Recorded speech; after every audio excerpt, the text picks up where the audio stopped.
આજે તો સવારમાં આપણે કેબ બેબ પહેરીને થઈ ગયા રેડી, કેમ કે આપણે જવાનું હતું બગદાણા. ગાડી લઈને નહીં, ચાલતા. ગુડ મોર્નિંગ, જય માતાજી, બાપા સીતારામ. હું છું ભવાની અને મારા વ્લોગમાં આપનું હાર્દિક સ્વાગત છે.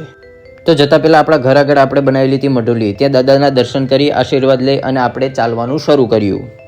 આપણા ઘરેથી બગદાણા થતું હતું 220 કિમી જેટલું, એટલે આપણે આપણી ગાડી રાખી હતી જોડે અને પછી ધીમે ધીમે આપણે ચાલતા થયા. ત્યાં વરસાદ પડ્યો એટલે છત્રી વત્રી લઈને પાછા ચાલતા થયા અને ફાઇનલી અમે પહોંચ્યા કેશોદ. અમારે અહીંયાથી જવાનું હતું મેંદરડા. તમારા મિત્ર કે રસ્તો તો આમ છે. પછી રસ્તામાં આપણે મોજું બોજું કરી, લાકડી બાકડી ફેરવી, સિંચોટ નાખ્યા અને પછી અમે છેલ્લે પહોંચ્યા મેંદરડા. ત્યાં નાઇટ સ્ટે કરી અને બીજા દિવસે અમે વિસાવદર માટે નીકળ્યા. બંને બાજુ જંગલને વચ્ચે અમે મોજ કરતા રાત્રે પહોંચ્યા અમે વિસાવદર નાઇટ સ્ટે કરી અને બીજા દિવસે નીકળ્યા અમે ધારી માટે. મારું હતું શોર્ટકટ, એટલે અમે ટ્રેનના પાટે ચાલવાનું શરૂ કર્યું અને અમે પહોંચી ગયા ધારી.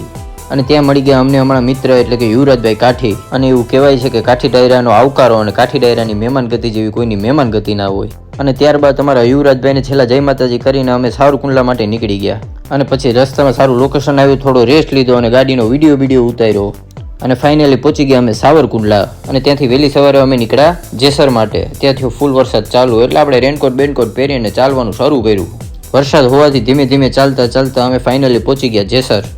ત્યાં નાઇટ સ્ટે કરી બીજે દિવસે સવારે વહેલા ઉઠી ચા નાસ્તો કર્યો અને પછી અમે બગદાણા માટે રવાના થયા. ગામના લોકોએ કીધું કે તમે જંગલના રસ્તે જશો તો તમને રસ્તો શોર્ટ પડશે, તો અમે લીધો જંગલનો રસ્તો. અને આ છે એમનું વ્યૂ, ગજબ વ્યૂ છે બોસ. અને ફાઇનલી અમે બગદાણા પહોંચી ગયા. ત્યાર પછી થોડો રેસ્ટ કર્યો. ત્યાં આરતીનો સમય થઈ ગયો એટલે અમે આરતીમાં બેસી ગયા. આરતીમાં બેસી દાદાના દર્શન કર્યા અને પછી ડાયરેક્ટ સીધા અમે પ્રસાદી લેવા જતા રહ્યા. પછી ત્યાં નાઇટ સ્ટે કરી અને બીજા દિવસે વહેલી સવારે કર્યા દાદાના દર્શન. સવારે દર્શન કરી અને અમે નીકળી ગયા ગીરમાં. ત્યાં આપણા પરમ મિત્ર સંજયભાઈના ફાર્મ હાઉસનું કામ ચાલતું હતું, એટલે ત્યાં થોડી વાર બેસ્યા, રેસ્ટ કર્યો અને મજા કરી. ત્યાંથી રાત્રે અમે નીકળી ગયા ઘર તરફ અને ફાઇનલી આપણે ઘરે પહોંચી ગયા. પછી પાછા આપણે મઢોલીએ દાદાના દર્શન કર્યા. ઘરેથી બગદાણા પહોંચતા અમારા ટોટલ 6 દિવસ થયા હતા. જો તમને અમારો મિની વ્લોગ ગમ્યો હોય તો લાઇક કરો, ફોલો કરો અને દબાવીને શેર કરો. આપણે મળશું નેક્સ્ટ વ્લોગમાં.